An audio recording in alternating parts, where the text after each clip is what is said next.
I think the movie hasn't entirely lost its edge, which is good, in that it still hurts more than one expects it to, which I'm pleased by.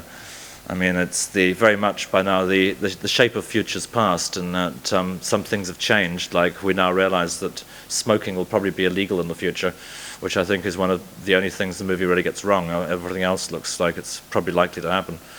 And drone soldiers being now very much on the way, and that America's now putting huge amounts of money into developing fully weaponized heat-seeking drone soldiers, which they think will take up pretty much 25% of the fighting force within the next 8 years or so. And they hope they're going to be fully battlefield responsive by 2015, according to their website. So, all that's pretty eerie. So when this film got green lit, you were at that time in Afghanistan. Yeah, that's a good old story. Basically, the film got made just pretty much despite everyone. It's one of those things where you can try for years and years to get a movie made. In this case, it only got made when I really wasn't trying to get it made. I'd written the script years before, it got passed around, and then eventually somebody I didn't know sold it to somebody else who sold it to someone else, and then they came looking for me. At which point, this being 1989, being ahead of my time, I'd joined a fundamentalist guerrilla group, and I was in Afghanistan at that point in time. They were against smoking, and I was hoping it would enable me to cut down a little. And in fact, they were vastly hypocritical and all smoked heavily in real life. But, the long and the short of it is, was only after the Soviet withdrawal and the battle for Jalalabad started that my cameraman got hit by shrapnel, and we ended up back in Pakistan in a hospital. And the guy who had been trying to trace us from London finally got through on the telephone, and he was extremely angry because it taken a long time to find us, and used a lot of F words. And there'd been a lot of people dying in the previous days, and amputations and burns and bits and pieces, and I was very intolerant and sort of swore back at him and hung up.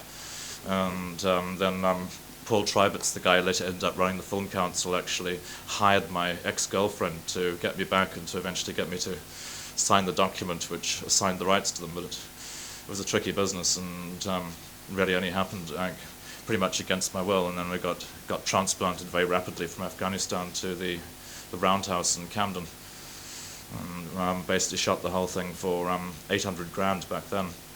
On inflation, I suppose it would be about 1.5 million these days.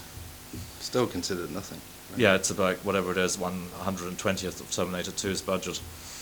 And, something along those lines. But I figured, even if we didn't have enough money, we could still be louder than the American movies, and more abrasive.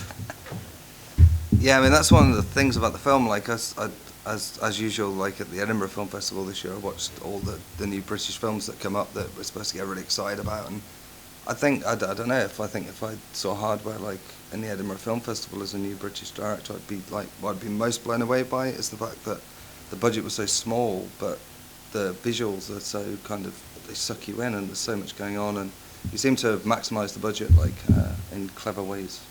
Yeah, I mean, I think the two ways that probably we really cheated on is, one was that we used teenage labour, and that the average age was sort of about 15, 16 on the shoot, and the whatever manky graphics they were done on a school computer and stuff. So obviously Miramax and the American distributors got a tremendously good deal, because we were essentially inadvertently exploiting everyone. If you got the same amount of design work done these days professionally, they would all charge an arm and a leg. Mm-hmm. And then the other big trick was that I ran 2 crews on the same equipment, in that when you got to 6:30, sort of union rules dictate that you switch off the lights and everyone goes home, and we would shoot with the actors in the daytime, and then we had a second crew which came on at night time, switched on the lights again, and kept shooting with all the droid and the stunt stuff. So we were able to basically run sort of 24 hours a day, which just meant that I didn't get a lot of sleep, and that every time I stepped a few hours we got less coverage.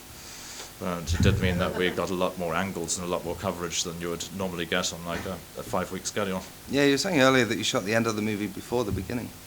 Yeah, we basically, I sort of shot everything with the droid first, so we spent basically all the budget shooting the latter 2/3 of the movie, and then very hastily shot the opening of the movie.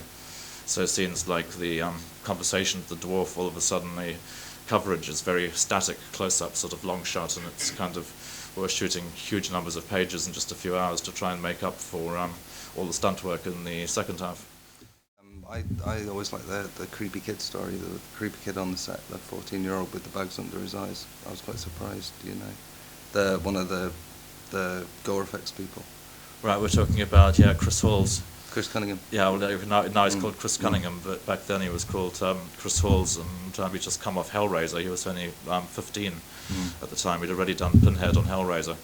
And, obviously he's already a genius. He had his 16th birthday on the actual set. He did a lot of the gore. The actual droid was mostly the work of a guy called Paul Catlin, who went into prosthetic limbs afterwards and Waldo arms. But Chris, my main memory of Chris is his 16th birthday. He got very irate at the fact we were together, were working all night, and I remember I ordered the security guard to pick him up and physically take him outside and throw him at the skip.